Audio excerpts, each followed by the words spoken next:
Imagina por un momento el año 1066, una mañana de septiembre en el norte de Inglaterra, a orillas del río Derwent, en un lugar llamado Stamford Bridge. La bruma todavía cubre el agua cuando los últimos guerreros nórdicos del mundo caen uno por uno sobre el barro ensangrentado, sin que nadie venga a buscarlos, sin que nadie grabe sus nombres en piedra, sin que ningún escaldo sobreviva para cantar sus hazañas. Uno de ellos, alto como un árbol, con el casco torcido y la espada todavía empuñada, es el último en morir. Nadie sabe su nombre, nadie lo recordará. Y esa imagen, ese cuerpo anónimo sobre la tierra inglesa, resume con una precisión brutal el final de una era que durante casi 300 años había hecho temblar los cimientos del mundo conocido. Porque los vikingos no cayeron derrotados en una sola gran batalla, no fueron borrados del mapa por un enemigo más fuerte, no desaparecieron de la noche a la mañana como una llama apagada por el viento. Su fin fue algo más complejo, más profundo y más inquietante. Fue una disolución lenta en el interior del mundo que ellos mismos habían contribuido a crear. Y esa historia, la historia de cómo los señores de los mares del norte se transformaron, se fragmentaron y finalmente se esfumaron en las corrientes de la historia medieval, es lo que vamos a explorar juntos en este documental. Si te apasiona la historia y quieres seguir descubriendo los grandes misterios del pasado, suscríbete ahora y activa la campanita para no perderte ninguno de nuestros videos,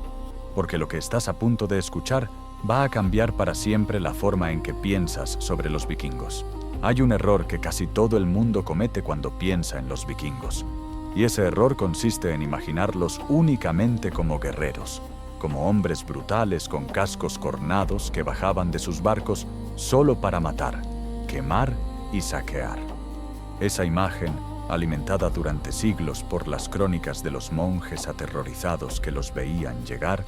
es real en una parte pequeña y profundamente engañosa en todo lo demás. Porque antes de poder entender cómo terminó la era vikinga, necesitamos entender qué fue realmente esa era. ¿Qué clase de mundo construyeron esos hombres y mujeres del norte cuando no estaban saqueando monasterios? El período que los historiadores llaman Era Vikinga comienza convencionalmente en el año 793, con el ataque al monasterio de Lindisfarne, en la costa noreste de Inglaterra, y se extiende hasta mediados del siglo XI, aunque sus consecuencias seguirán reverberando en la historia europea durante mucho tiempo más. Durante esos casi 300 años, los pueblos nórdicos de Escandinavia, es decir, los habitantes de lo que hoy son Noruega, Dinamarca y Suecia, construyeron una de las civilizaciones más dinámicas, más expansivas y más influyentes de la historia medieval. Para empezar, fueron los navegantes más audaces de su tiempo, y posiblemente de cualquier tiempo anterior, porque sus barcos, los drakars y los knors, eran obras maestras de la ingeniería naval que podían cruzar el Atlántico Norte y también remontar los ríos más caudalosos de Europa Oriental, lo que les permitió operar en un rango geográfico que ningún otro pueblo de la época podía igualar. Al oeste, los vikingos noruegos colonizaron las Islas Feroe alrededor del año 820, llegaron a Islandia hacia el año 870, fundaron asentamientos en Groenlandia hacia el año 986 de la mano de Eric el Rojo,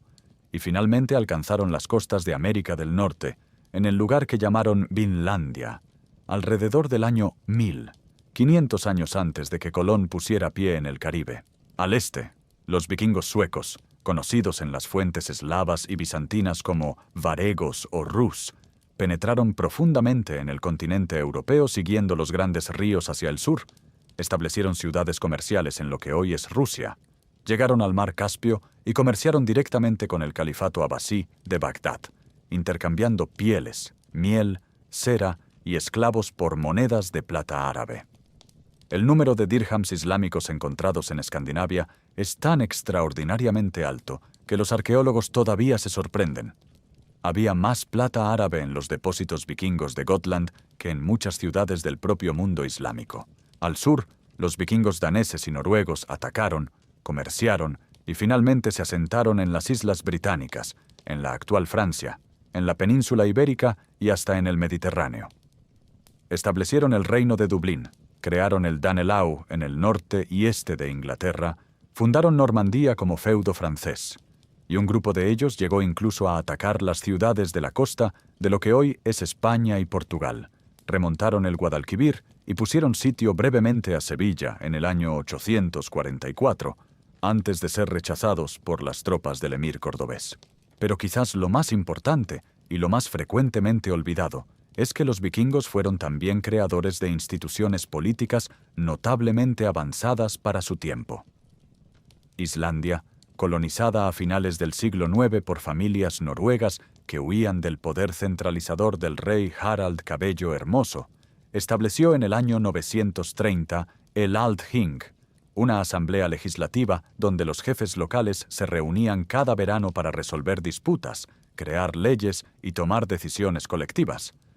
Es, por su continuidad y su estructura, una de las asambleas parlamentarias más antiguas del mundo todavía en funcionamiento. Eran también poetas de extraordinaria sofisticación, constructores de ciudades como Edeby en Dinamarca o Birka en Suecia, tejedores de redes comerciales que conectaban el Ártico noruego con los bazares de Constantinopla, artesanos capaces de crear joyas y objetos de una belleza que todavía hoy asombra a los visitantes de los museos nórdicos.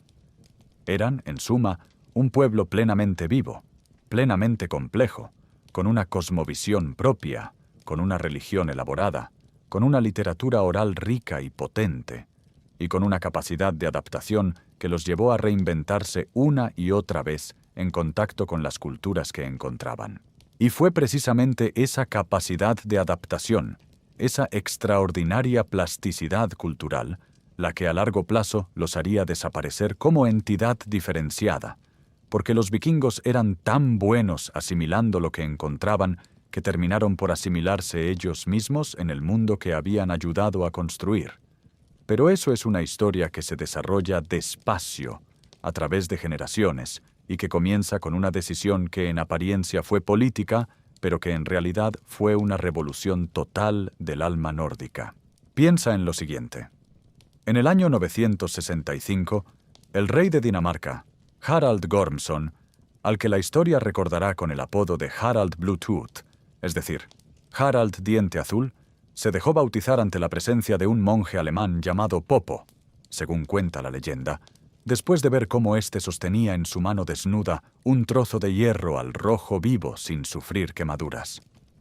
Un rey vikingo, el gobernante de uno de los pueblos más temidos de Europa, abandona a Odín, a Thor, a Freya, a todos los dioses que su pueblo ha venerado durante siglos, y lo hace no en el campo de batalla después de una derrota, sino de pie, en su propia corte, con toda la deliberación de un acto político calculado.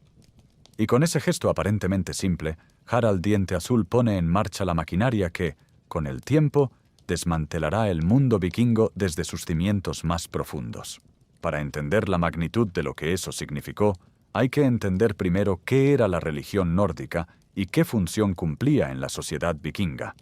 Porque no era simplemente un conjunto de creencias sobre dioses y el más allá, sino el sistema nervioso central de toda la organización social, económica y militar del mundo nórdico. Odín, el padre de los dioses, el señor de la sabiduría y la guerra, exigía sacrificios rituales, los llamados blot, en los que se ofrecían animales e incluso, en ocasiones especiales, seres humanos, para mantener el favor divino sobre las cosechas, las guerras y las empresas marítimas. Thor, el dios del trueno, era el protector de los hombres comunes, el garante del orden y de la fertilidad de la tierra. Freya presidía el amor, la fertilidad y también la guerra, y recibía en su salón de Folkvang a la mitad de los guerreros caídos en batalla, mientras la otra mitad iba al Valhalla de Odín. Los escaldos, los poetas de las cortes vikingas, eran mucho más que simples entretenedores. Eran los guardianes de la memoria colectiva, los transmisores de la cosmovisión nórdica, los que dotaban de sentido sagrado a los actos de los reyes y los guerreros, mediante poemas de una complejidad formal extraordinaria, construidos con un sistema de metáforas llamado kennings, que hacía del escaldo un intérprete privilegiado de la realidad. Un guerrero no era simplemente un guerrero, era el alimentador de cuervos, o el árbol de la espada. El oro no era simplemente oro, era el fuego del mar o el sudor de Odín. El mar no era simplemente el mar, era el camino de las ballenas. Toda esa arquitectura poética era inseparable de la visión religiosa que la sustentaba. Cuando Harald Diente Azul se bautizó y ordenó la conversión de Dinamarca, no lo hizo por una experiencia espiritual genuina, sino porque la presión del Sacro Imperio Romano Germánico desde el sur se había vuelto insostenible, porque el obispo de Hamburgo llevaba décadas enviando misioneros al norte, y porque Harald comprendió con una lucidez brutal que los reinos que querían ser tomados en serio por la Europa cristiana necesitaban hablar el idioma del Papa. La conversión fue, en su origen, un acto de realpolitik, una decisión estratégica tomada por un rey que quería sobrevivir en un mundo que estaba cambiando más rápido que las generaciones anteriores podían comprender. Pero las consecuencias de esa decisión estratégica fueron mucho más profundas que cualquier cálculo político, porque cuando el cristianismo llegó al norte, no llegó solo con una nueva teología, sino con una nueva forma de entender el tiempo, el espacio, el poder y la identidad. Llegó con la escritura en alfabeto latino, que desplazó progresivamente al alfabeto rúnico con su carga mágica y sagrada. Llegó con la Iglesia como institución que absorbía recursos que antes iban a los jefes locales y a los rituales comunitarios. Llegó con la idea del pecado, que convertía en crimen espiritual muchas de las prácticas centrales de la vida vikinga, desde la poligamia hasta el sacrificio ritual, desde el combate singular como mecanismo de justicia hasta la costumbre de abandonar a los recién nacidos no deseados. Llegó con una concepción del más allá radicalmente diferente,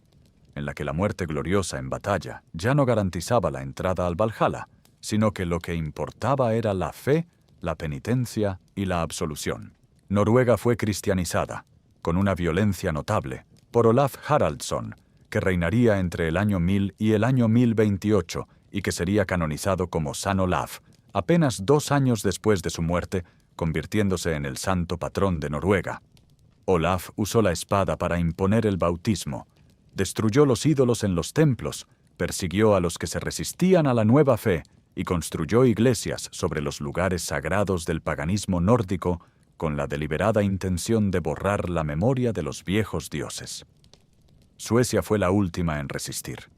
El gran templo de Uppsala, el centro más importante del culto nórdico en Escandinavia, donde cada 9 años se celebraban sacrificios masivos que podían durar 9 días, no fue destruido hasta finales del siglo XI, cuando Europa occidental llevaba ya siglos siendo cristiana. La ironía más profunda de todo este proceso es que la conversión al cristianismo fue en gran medida impulsada por los propios reyes vikingos, que vieron en la nueva religión un instrumento para centralizar el poder, eliminar a los jefes locales que desafiaban su autoridad usando la religión pagana como bandera y equipararse a los reyes de Europa occidental, que ejercían un poder monárquico mucho más sólido que el que podía aspirar a tener cualquier caudillo nórdico. Al convertirse, los reyes vikingos ganaron legitimidad, apoyo exterior y un nuevo marco ideológico para gobernar. Pero al hacerlo, destruyeron el sustrato cultural que hacía posible el mundo vikingo tal como había existido durante generaciones. Existe una paradoja en el corazón de la historia vikinga que pocas veces se formula con claridad, y es esta. Lo que acabó con los vikingos no fue la derrota, sino el éxito. No fue el fracaso de sus empresas de conquista y colonización lo que disolvió el mundo nórdico, sino precisamente el triunfo de esas empresas. Porque al conquistar territorios, al fundar reinos, al construir ciudades y administrar poblaciones, los caudillos vikingos tuvieron que transformarse en algo que el viejo mundo nórdico no tenía nombre para nombrar: reyes medievales. Y esa transformación fue incompatible con la libertad brutal, violenta y descentralizada que había hecho posible la era vikinga. Para entender esto hay que entender la estructura social del mundo nórdico en su etapa clásica, que era fundamentalmente una sociedad de hombres libres. Los bondes, pequeños propietarios agrícolas o pastoriles que participaban en las asambleas locales llamadas things, que tenían derecho a portar armas y que podían, si lo deseaban, embarcarse en una expedición vikinga durante el verano y regresar a sus granjas en otoño. No había un Estado centralizado que monopolizara la violencia, ni un ejército permanente que obedeciera a un soberano único, ni una burocracia que recaudara impuestos de manera sistemática. El poder era fluido, personal, negociado entre jefes que competían entre sí por el apoyo de sus hombres, y esa competencia perpetua era tanto la debilidad del mundo nórdico como la fuente de su energía expansiva. Cuando los reyes de Dinamarca, Noruega y Suecia comenzaron a consolidar su autoridad a lo largo de los siglos IX y X, lo hicieron adoptando las técnicas del poder feudal europeo. Alianzas matrimoniales, concesión de tierras como feudos a cambio de lealtad militar, construcción de fortalezas que controlaban el territorio, establecimiento de sistemas de recaudación fiscal, creación de legislaciones escritas que reemplazaban la costumbre oral y la justicia comunitaria. El proceso fue largo y doloroso, lleno de guerras civiles, de rebeliones de jefes locales que veían en la centralización una amenaza a su autonomía, de asesinatos, traiciones y pactos rotos. Pero a lo largo del siglo XI, los tres grandes reinos escandinavos habían conseguido un grado de integración estatal que habría resultado irreconocible para los guerreros que atacaron Lindisfarne 3 siglos antes. Harald Cabello Hermoso, que gobernó Noruega en la segunda mitad del siglo IX, fue el primero en intentar unificar el país bajo un poder centralizado, y su éxito provocó la huida de centenares de familias noruegas que preferían cruzar el Atlántico hasta Islandia antes que someterse a un rey. Esa migración es en sí misma elocuente. Los hombres que fundaron la República Islandesa eran precisamente los que no toleraban el poder centralizado, los que se llevaron consigo la tradición de las asambleas, la costumbre de resolver los conflictos por consenso y la desconfianza visceral hacia cualquier forma de monarquía. Islandia fue, en ese sentido, el último refugio del viejo espíritu vikingo, el lugar donde la libertad nórdica sobrevivió más tiempo antes de sucumbir también ella al peso de la historia. La figura de Olaf Haraldsson, San Olaf, que reinó en Noruega entre el año 1000 y el año 1028, encarna mejor que ninguna otra la tragedia de este proceso, porque Olaf fue al mismo tiempo el hombre que consolidó la corona noruega, el que impuso el cristianismo con fuego y espada, y el que murió en la batalla de Stiklestad a manos de una coalición de jefes noruegos que se habían aliado con el rey danés Canuto el Grande, irritados por los intentos de Olaf de reducir su autonomía. La muerte de Olaf en batalla contra sus propios súbditos, su canonización casi inmediata y la conversión de su tumba en el principal centro de peregrinación de Escandinavia son 3 episodios que juntos cuentan una historia única sobre cómo el mundo nórdico estaba metabolizando sus propias contradicciones internas.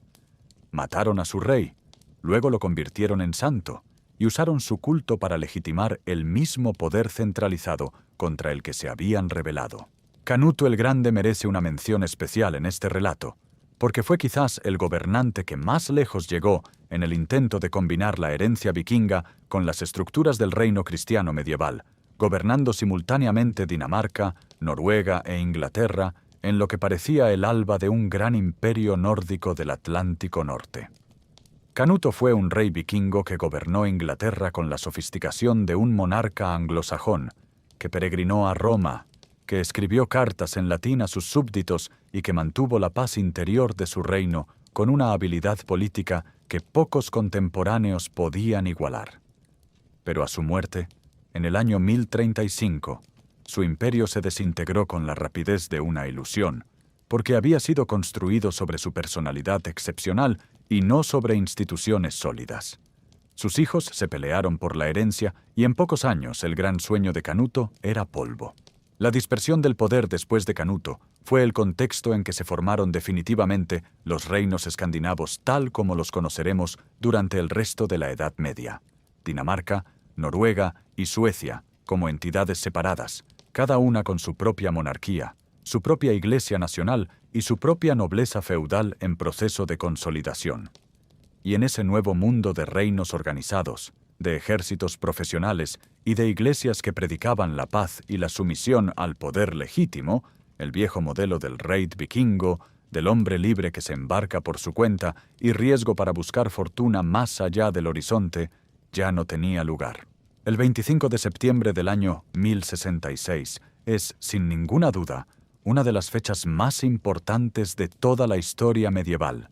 y al mismo tiempo una de las más olvidadas, porque ese día dos mundos chocaron en un campo de batalla junto al río Derwent, en el norte de Inglaterra, y solo uno de ellos sobrevivió para contar la historia.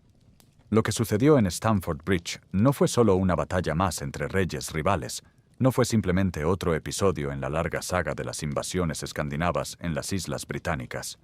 Fue el enfrentamiento final entre el viejo orden nórdico, audaz, descentralizado y ferozmente independiente, y el nuevo orden medieval que ya llevaba décadas construyéndose en el norte de Europa. El rey Harald III de Noruega, conocido en las sagas como Harald Hardrada, es decir, Harald el Severo o el de Consejo Duro, era en el año 1066 el último representante genuino de la tradición de los grandes caudillos vikingos, el último de los hombres que habían definido la era de los dragones. Había pasado su juventud como varego en Constantinopla, luchando como mercenario en las guerras del Imperio bizantino desde el Mediterráneo hasta el Cáucaso, y había acumulado una fama y una fortuna que le permitieron regresar al norte y hacerse con la corona de Noruega en el año 1046 después de años de guerra civil. Era un guerrero de estatura física y reputación legendaria, uno de los últimos hombres en el mundo que podía convocar una expedición vikinga a la manera antigua, cruzar el mar con una flota de varios cientos de barcos y desafiar a un reino establecido con la confianza brutal de quien ha pasado décadas ganando batallas en 4 continentes. Harald Hardrada reclamó el trono de Inglaterra basándose en un acuerdo dinástico que se remontaba a los tiempos de Canuto el Grande, y en el verano del año 1066 reunió una flota que las crónicas describen de manera bastante consistente, como de alrededor de 300 barcos, cruzó el Mar del Norte junto al traidor Tostig Godwinson, hermano del rey inglés Harold, y desembarcó en el norte de Inglaterra con un ejército de miles de hombres. Las primeras escaramuzas fueron favorables a los noruegos, que derrotaron a las fuerzas locales inglesas en la batalla de Gate Fulford y avanzaron hacia el interior con la confianza de quien no ha perdido el hábito de ganar. Y aquí la historia da un giro que ninguno de los involucrados podía haber anticipado con precisión, porque el rey inglés Harold Godwinson, que se encontraba en el sur de Inglaterra esperando otra invasión, la de Guillermo de Normandía, recibió la noticia del desembarco noruego y tomó una decisión de una audacia extraordinaria. Marchó con su ejército hacia el norte a una velocidad que asombró a sus propios hombres, cubriendo en 4 días una distancia que en condiciones normales habría requerido 2 semanas, y apareció ante los noruegos en la madrugada del 25 de septiembre sin que éstos tuvieran tiempo de prepararse. Los guerreros de Harald Hardrada se habían relajado en la orilla opuesta del río, con una parte significativa de su armadura y sus escudos guardados en los barcos, porque el día era cálido y la marcha había sido larga. Lo que siguió fue una de las batallas más sangrientas de toda la historia medieval inglesa. Harald Hardrada murió en los primeros compases del combate, alcanzado por una flecha en el cuello según las sagas, y sin su liderazgo, el ejército noruego se disgregó en una defensa desesperada que duró horas, pero que no pudo cambiar el resultado inevitable. Tostig Godwinson también murió en el campo.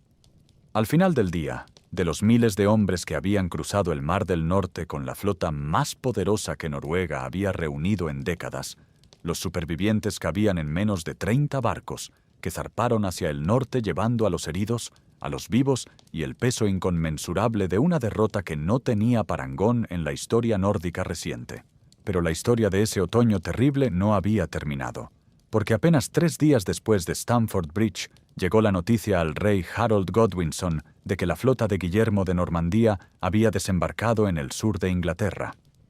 Y aquí es donde la ironía de la historia alcanza una de sus cimas más vertiginosas, porque Guillermo de Normandía era él mismo un descendiente de vikingos, nieto en 5ª generación de Rollón el Caminante, el caudillo nórdico que había recibido Normandía como feudo del rey de Francia en el año 911, y cuya familia había pasado 150 años asimilando la cultura francesa, la lengua de los francos, la religión cristiana y las técnicas del combate feudal con caballería pesada, hasta convertirse en algo que ya no era en ningún sentido reconocible como vikingo, aunque tampoco era enteramente francés.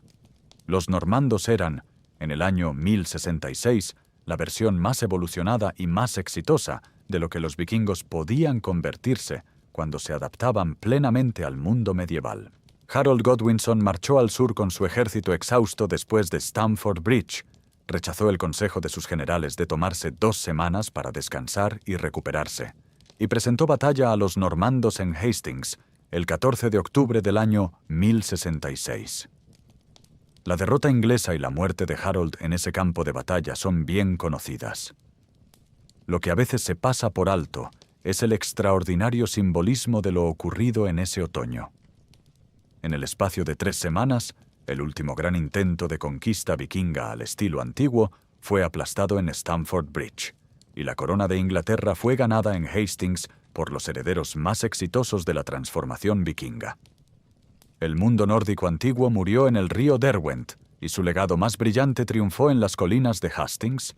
No podría haber una despedida más elocuente ni más contradictoria. Hay algo en la imagen de los últimos colonos vikingos de Groenlandia que resulta casi insoportablemente melancólico cuando uno la contempla con la distancia de los siglos, porque esos hombres y mujeres que habitaban los fiordos del extremo occidental del mundo conocido no murieron en batalla, no fueron masacrados por ningún enemigo, no desaparecieron en una catástrofe repentina que pudiera inscribirse en las crónicas con nombres y fechas. Simplemente se fueron apagando, lentamente, en silencio, en el frío, mientras el resto del mundo olvidaba que existían. Y cuando los últimos de ellos murieron, en algún momento de la segunda mitad del siglo XV, es posible que no quedara en Europa nadie que se acordara de mandarles un barco. La historia de los asentamientos vikingos en el Atlántico Norte es la historia más extrema y más reveladora de la capacidad expansiva de los pueblos nórdicos, porque nadie antes de ellos había habitado de manera permanente Islandia, ni Groenlandia, ni las costas de América del Norte, y lo habían hecho con los recursos tecnológicos de la Edad Media, sin brújula magnética, sin cartografía precisa, sin nada más que la lectura de las estrellas, las corrientes oceánicas, el comportamiento de los pájaros y la experiencia acumulada de generaciones de marineros. Eric el Rojo llegó a Groenlandia en el año 982 después de ser desterrado de Islandia por un homicidio, y cuando regresó 3 años después, llamó a la tierra que había explorado con el nombre más optimista y más deliberadamente engañoso de la historia de la cartografía, porque Groenlandia, la Tierra Verde, era en su mayor parte una isla cubierta de hielo, fría, remota y hostil, pero el nombre sonaba bien para atraer colonos. Y los colonos llegaron. Hacia el año 1000, los asentamientos groenlandeses contaban con varios cientos de familias distribuidas en 2 núcleos principales, el asentamiento del este y el asentamiento del oeste, que en términos groenlandeses significaban simplemente que uno estaba más al sur que el otro.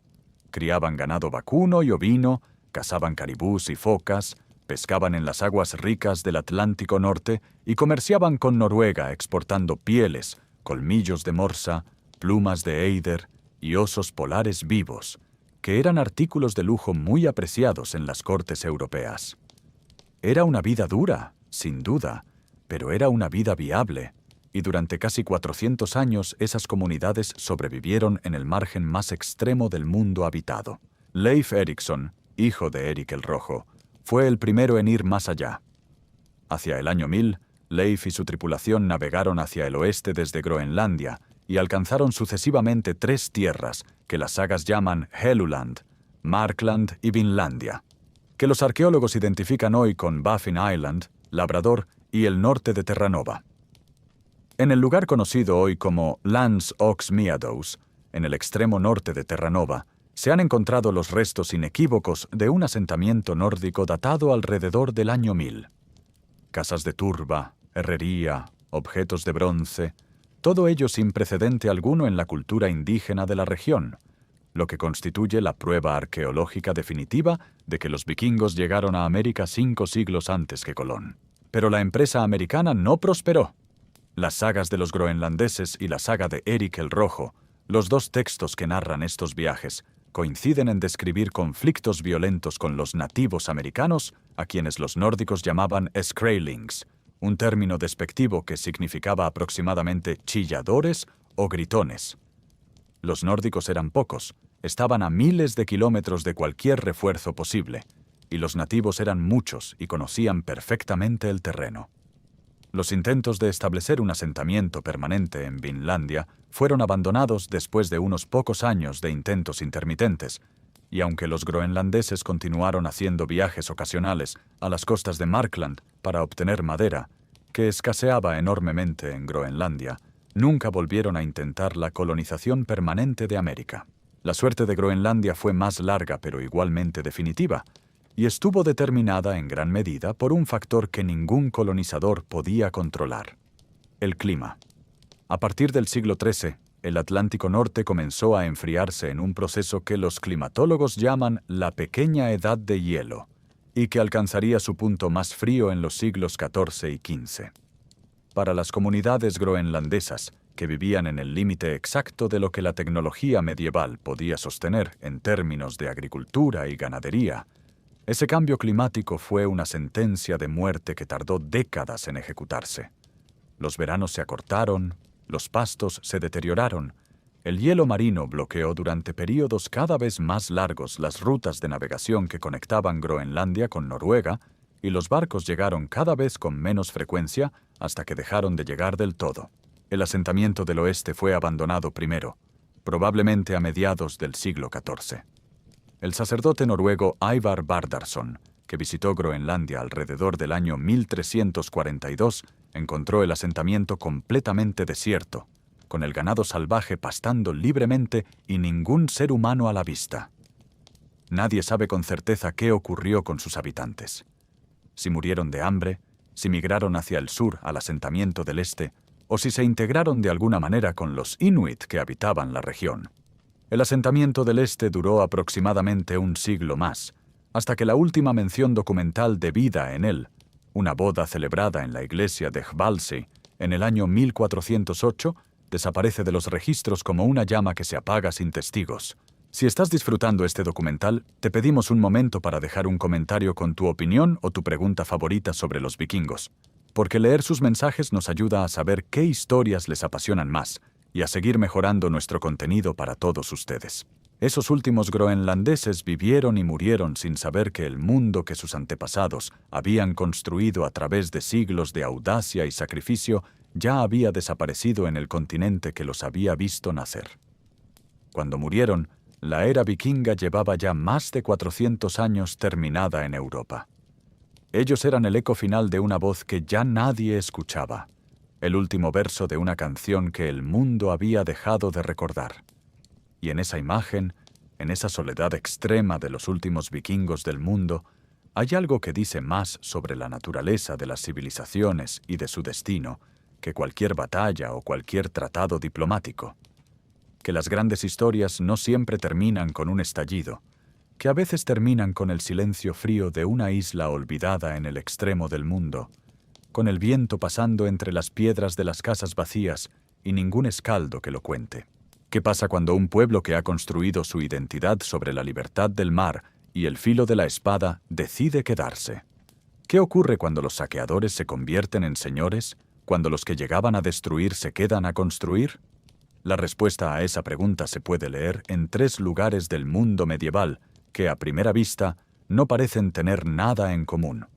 Una región del norte de Francia llamada Normandía, un reino en la isla más grande del Mediterráneo central, y los pasillos del gran palacio de Constantinopla.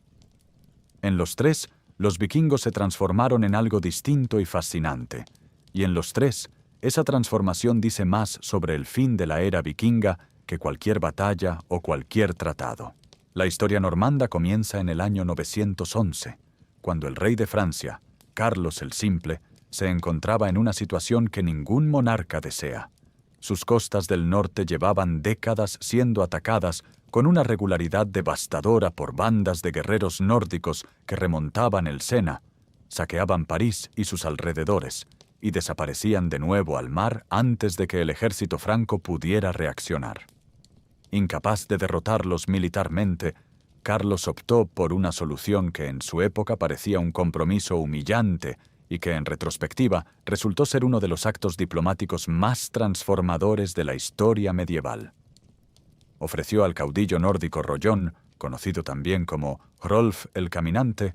un vasto territorio en la desembocadura del Sena a cambio de que se bautizara, rindiera homenaje al rey de Francia y defendiera las costas contra otros atacantes vikingos. Rollón aceptó, y lo que siguió en el territorio que se llamaría Normandía fue uno de los experimentos de aculturación más rápidos y más completos de la historia.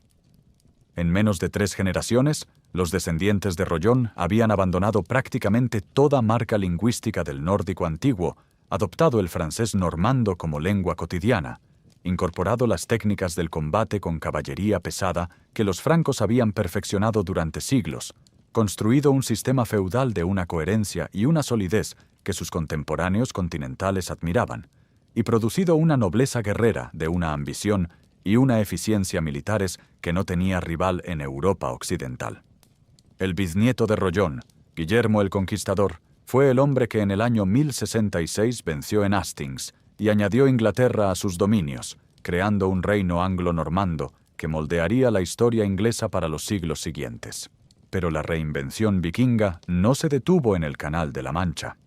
A finales del siglo X y principios del siglo XI, grupos de caballeros normandos comenzaron a aparecer en el sur de Italia, inicialmente como peregrinos de regreso de Tierra Santa y luego como mercenarios al servicio de los príncipes lombardos, los papas y los bizantinos en sus interminables guerras locales.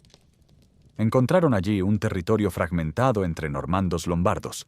el imperio bizantino, que todavía controlaba el talón de la bota italiana, y una Sicilia gobernada desde hacía 2 siglos por emiratos de origen árabe. Y en ese espacio de fragmentación y conflicto, los normandos hicieron lo que sus antepasados habrían reconocido perfectamente. Tomaron lo que podían con la espada y luego construyeron algo nuevo con lo que habían tomado. Roger I conquistó Sicilia entre los años 1061 y 1091 en una campaña de 30 años de una tenacidad extraordinaria, y su hijo Roger II fue coronado rey de Sicilia en el año 1130, gobernando un reino que era probablemente el más culturalmente diverso de toda Europa medieval. Sus cancillerías funcionaban simultáneamente en latín, griego y árabe. Sus arquitectos combinaban el arco normando, la cúpula bizantina y el mosaico árabe en edificios que todavía hoy dejan sin aliento a quienes los contemplan, y su corte albergaba geógrafos islámicos, poetas griegos y juristas lombardos en una convivencia que no tenía precedente en el mundo cristiano de la época. Nada en ese espléndido reino multicultural recordaba a los guerreros que habían quemado los monasterios de Irlanda 3 siglos antes, y sin embargo era la misma sangre la que corría por las venas de sus fundadores. La tercera manifestación de la reinvención vikinga en el Mediterráneo fue la Guardia Varega de Constantinopla, un cuerpo de élite del ejército imperial bizantino formado principalmente por guerreros nórdicos y anglosajones que servía como guardia personal del emperador. Los varegos eran famosos por su fidelidad incondicional al Basileus, fidelidad que se explicaba precisamente porque, al ser extranjeros sin vínculos de lealtad con ninguna facción interna del imperio, eran los únicos en quienes el emperador podía confiar en los momentos de crisis palaciega. Harald Hardrada, el mismo Harald que moriría en Stamford Bridge, sirvió en la Guardia Varega durante años y luchó en batallas desde Anatolia hasta el sur de Italia antes de regresar al norte a reclamar la corona de Noruega, llevando consigo el oro y la experiencia acumulados en el servicio al hombre más poderoso del mundo cristiano oriental. Lo que todas estas historias tienen en común es la misma lección fundamental. Los vikingos no desaparecieron, se disolvieron en el mundo que habían contribuido a moldear, y al disolverse lo enriquecieron con una energía, una audacia y una capacidad organizativa que el viejo mundo feudal no siempre podía generar por sí solo. La era vikinga terminó, pero el espíritu que la había alimentado encontró nuevos cauces, nuevas formas, nuevas identidades. Y en ningún lugar esa metamorfosis fue más profunda ni más duradera que en las estepas y los ríos del este. Existe un hecho que todavía sorprende a muchos estudiantes de historia cuando lo escuchan por primera vez, y es este.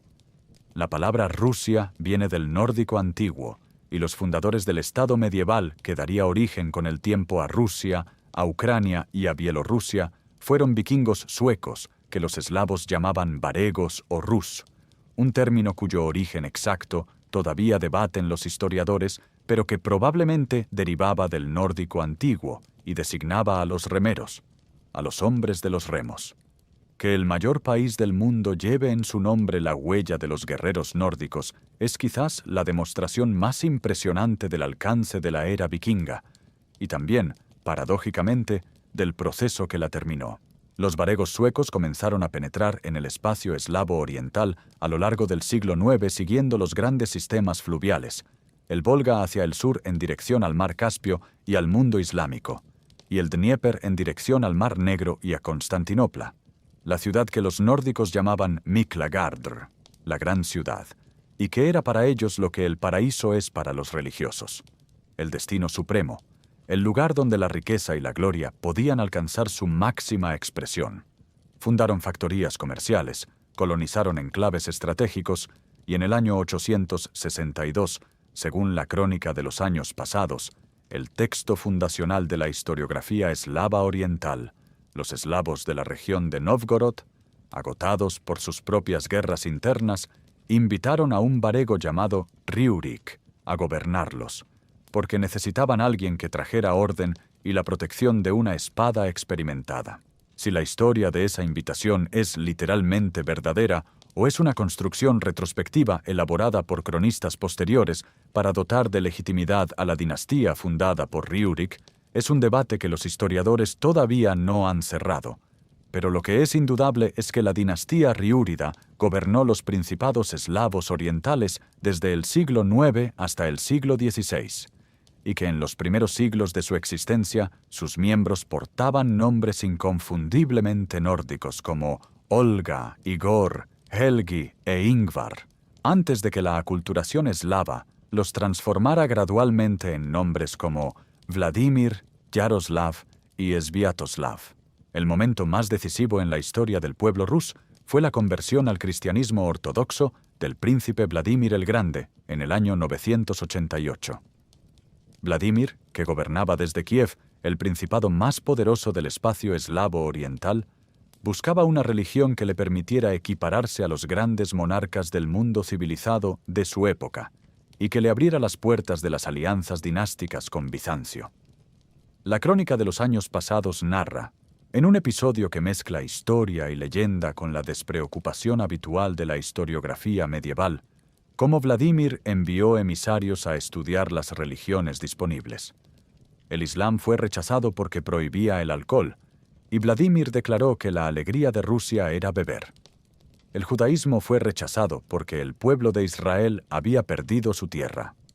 Roma fue considerada demasiado austera. Pero cuando los emisarios regresaron de Constantinopla y describieron la liturgia en la Catedral de Santa Sofía, dijeron que no sabían si estaban en el cielo o en la tierra. Y Bizancio fue la elegida. Con el bautismo de Vladimir y la conversión masiva del pueblo de Kiev, el último vínculo cultural con el mundo nórdico original fue cortado definitivamente.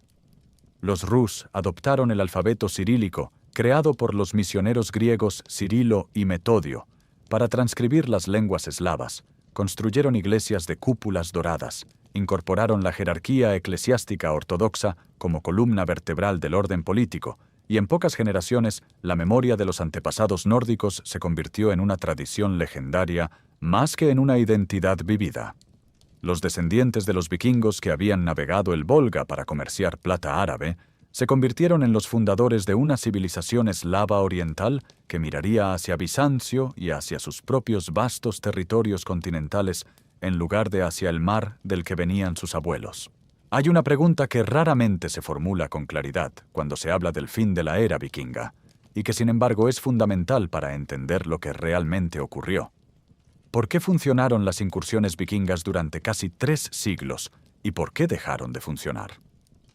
La respuesta no está únicamente en los cambios internos de las sociedades nórdicas, en la cristianización o en la consolidación de los reinos escandinavos, sino también, y quizás principalmente, en los cambios profundos que experimentó el mundo que los vikingos atacaban.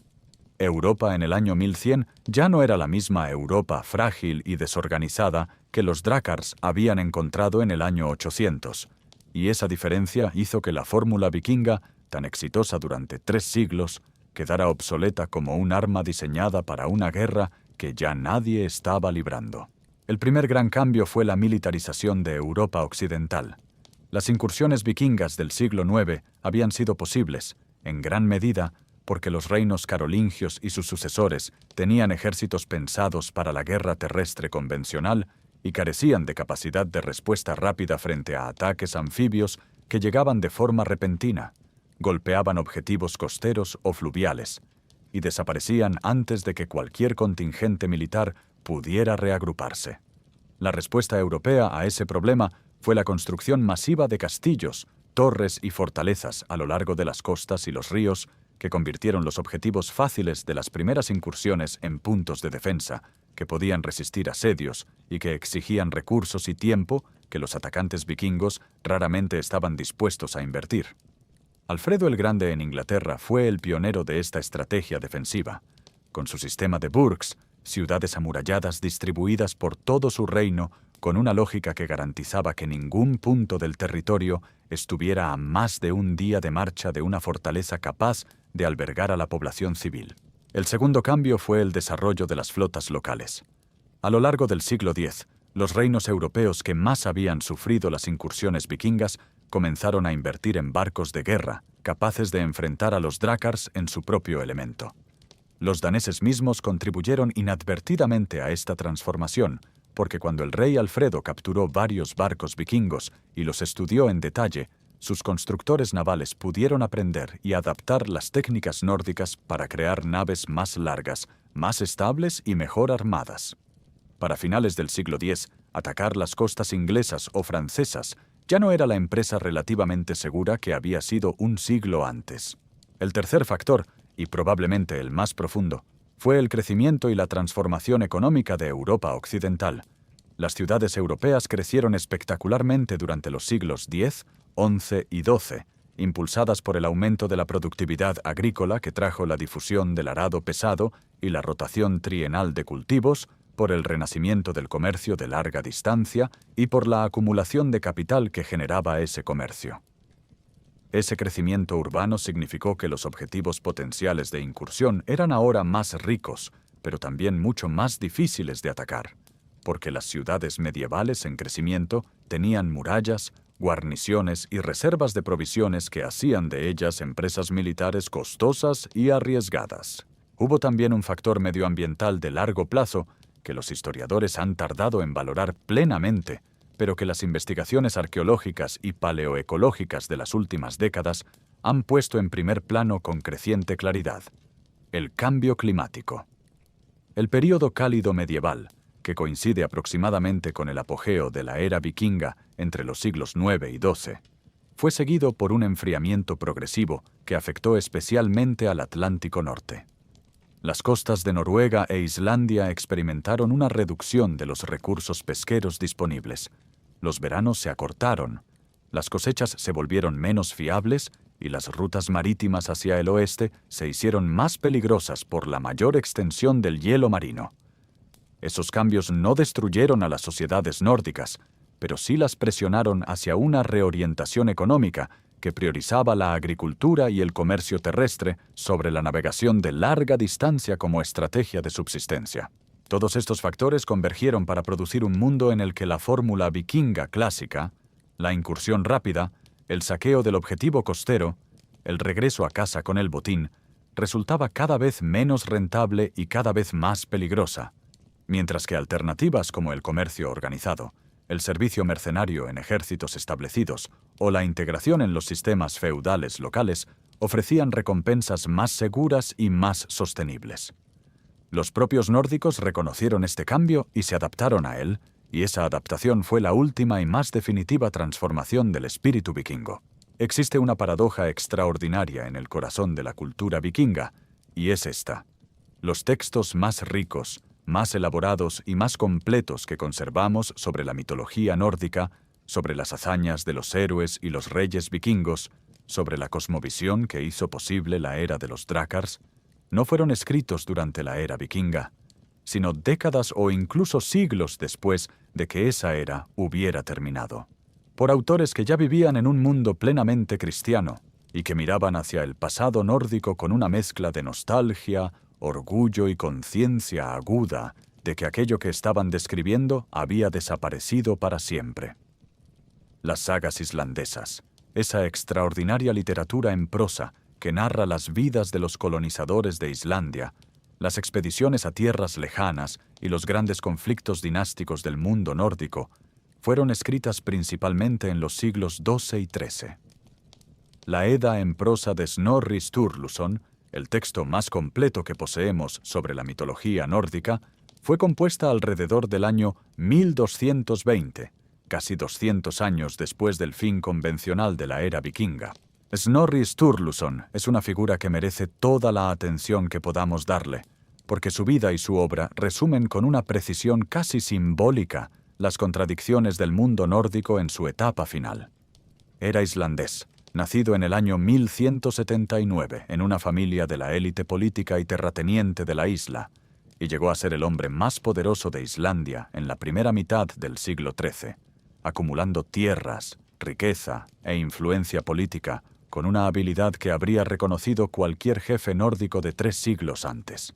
Pero al mismo tiempo era un hombre plenamente medieval, cristiano, educado en las letras latinas, profundamente consciente de las corrientes políticas que sacudían la Europa de su tiempo y vinculado por complejas relaciones de patronazgo con la corona noruega. Lo que Snorri hizo con su Edda fue un acto de salvamento cultural de una importancia incalculable. Recopiló, sistematizó y explicó la mitología nórdica en prosa clara y accesible, con la explícita intención de preservar el conocimiento de las kennings y de las referencias mitológicas que los escaldos clásicos habían usado en su poesía, porque sin ese conocimiento los poemas del pasado nórdico se volverían incomprensibles para las generaciones futuras. Era un hombre cristiano escribiendo sobre dioses paganos, no porque los creyera reales, sino porque comprendía que sin esa memoria, el edificio entero de la cultura poética nórdica se derrumbaría en el olvido. Murió asesinado en su propia casa en el año 1241, víctima de las intrigas políticas que agitaban la Islandia de su tiempo, y su muerte fue en cierto modo emblemática del destino de la propia Islandia. La República Islandesa, ese experimento político notable que los colonizadores del siglo IX habían construido como alternativa deliberada a la monarquía, como refugio del viejo espíritu de libertad nórdica, sobrevivió durante 300 años como una entidad sin rey, gobernada por sus propias asambleas y sus propias leyes. Pero en el siglo XIII, las disputas entre las grandes familias terratenientes islandesas alcanzaron una intensidad de violencia que el sistema republicano no pudo absorber. Las guerras civiles de la era de los Sturlungos, la familia de Snorri, consumieron una generación entera en luchas que arruinaron granjas, despoblaron regiones enteras y crearon un estado de inseguridad permanente que hacía imposible la vida ordinaria. Exhaustos, los jefes islandeses firmaron en el año 1262 el Acuerdo Antiguo, por el que Islandia se sometía a la corona noruega a cambio de paz y protección. Fue el fin de la última república vikinga, el último reducto de la libertad política nórdica, el único lugar donde el sueño de los colonizadores que habían huido del rey Harald Cabello Hermoso había sobrevivido intacto durante 3 siglos, cedía finalmente ante la misma lógica centralizadora que había transformado el resto del mundo nórdico. Las sagas, sin embargo, siguieron escribiéndose. Los escaldos siguieron componiendo. La lengua islandesa, congelada en su forma medieval por el aislamiento de la isla, conservó durante siglos una proximidad al nórdico antiguo que permitiría más tarde a los filólogos del siglo XIX descifrar las inscripciones rúnicas y reconstruir el pasado nórdico a partir de los textos que Snorri y sus contemporáneos habían tenido la sabiduría de preservar. El canto de los escaldos terminó, pero las palabras sobrevivieron. Y en esas palabras sobrevivió también el mundo que las había generado. Regresemos por un momento al guerrero anónimo con el que comenzamos este relato.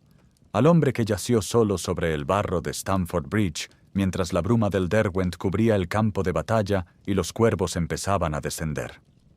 Habíamos dicho que nadie sabía su nombre, que nadie vendría a buscarlo, que ningún escaldo cantaría sus hazañas. Pero permíteme que en este final le demos lo que la historia le negó,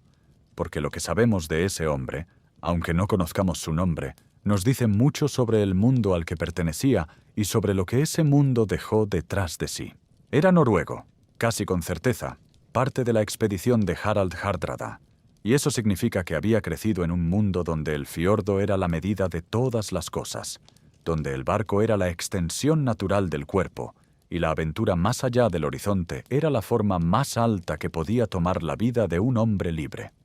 Era cristiano, probablemente, porque Noruega llevaba 60 años siendo oficialmente cristiana cuando murió, aunque es posible que en el fondo de su corazón todavía rezara a Thor antes de las batallas, como hacían muchos de sus contemporáneos que portaban al mismo tiempo un martillo de Thor y una cruz de Cristo colgados al cuello, cubriéndose todas las apuestas con la pragmática religiosidad de alguien que no está dispuesto a prescindir de ningún aliado divino. Era el último de los suyos en ese campo específico, el último en resistir cuando todos los demás habían caído, y eso lo hace representativo del mundo que estaba terminando con él, un mundo que no sabía rendirse, porque durante siglos la rendición no había formado parte de su vocabulario. Pero ese mundo que él representaba no se extinguió sin dejar huella, y eso es quizás lo más importante que debemos entender al final de este viaje. Los vikingos sembraron el mundo que los absorbió con una generosidad inconsciente que todavía hoy podemos rastrear en decenas de dimensiones de la civilización occidental. En el idioma inglés, una de las lenguas más habladas del mundo, aproximadamente un 20% del vocabulario básico, tiene origen nórdico. Palabras como sky, knife, window, husband, egg, leg, ugly, weak, take, want, die, todas ellas vienen del nórdico antiguo, llevadas a las islas británicas por los colonizadores daneses del Danelaw. En los idiomas escandinavos modernos, en los nombres de los días de la semana en inglés y en alemán, que conservan los nombres de dioses nórdicos como Tyr en Tuesday, Odin en Wednesday, Thor en Thursday y Freya en Friday, está inscrita la memoria de ese mundo. En la genética de poblaciones europeas y atlánticas, esa memoria es todavía más profunda, porque las investigaciones de ADN de las últimas 2 décadas han revelado que la huella genética vikinga es detectable en porcentajes significativos de la población, no solo de los países escandinavos, sino de las islas británicas, de Irlanda, de Islandia, de las Feroe, de Normandía y hasta de regiones tan inesperadas como el norte de España o las islas mediterráneas, ecos biológicos de siglos de movimiento, colonización y mestizaje. Los descendientes genéticos de los vikingos son hoy cientos de millones de personas que en su mayoría no tienen la menor conciencia de esa herencia. En la literatura y la cultura popular, los vikingos resurgieron en el siglo XIX como símbolo de una libertad salvaje y una grandeza primigenia que el mundo moderno había perdido, y ese resurgimiento ha tenido una vida extraordinariamente larga. El compositor alemán Richard Wagner tomó la mitología nórdica como base para su ciclo El Anillo del Nibelungo, transformando a Odín, a Sigfrido y a las valquirias en arquetipos del drama humano que todavía hoy resuenan en los teatros de ópera de todo el mundo. John Ronald Reuel Tolkien, profesor de filología anglosajona y nórdica en Oxford, bebió tan profundamente de las fuentes de la mitología y la literatura nórdica que su Tierra Media es, en muchos sentidos, una transposición imaginativa de ese mundo. Los enanos con sus minas de oro y su orgullo inflexible, los elfos con su sabiduría antigua y su melancolía, los hombres heroicos enfrentados a un destino más grande que ellos. Todos ellos llevan en su ADN literario el código de las sagas y los poemas édicos que Snorri Sturluson tuvo la sabiduría de preservar. Y hoy, en el siglo XXI, la fascinación por los vikingos no muestra ningún signo de agotamiento.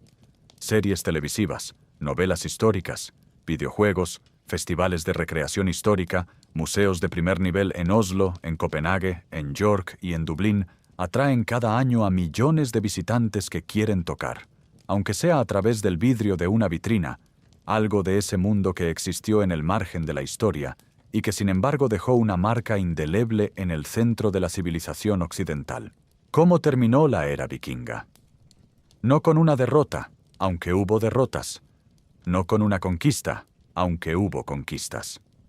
Terminó como terminan las grandes eras históricas, gradualmente, imperceptiblemente, a través de 1000 pequeñas transformaciones que ningún protagonista podía ver en su totalidad porque estaba demasiado ocupado viviendo dentro de ellas.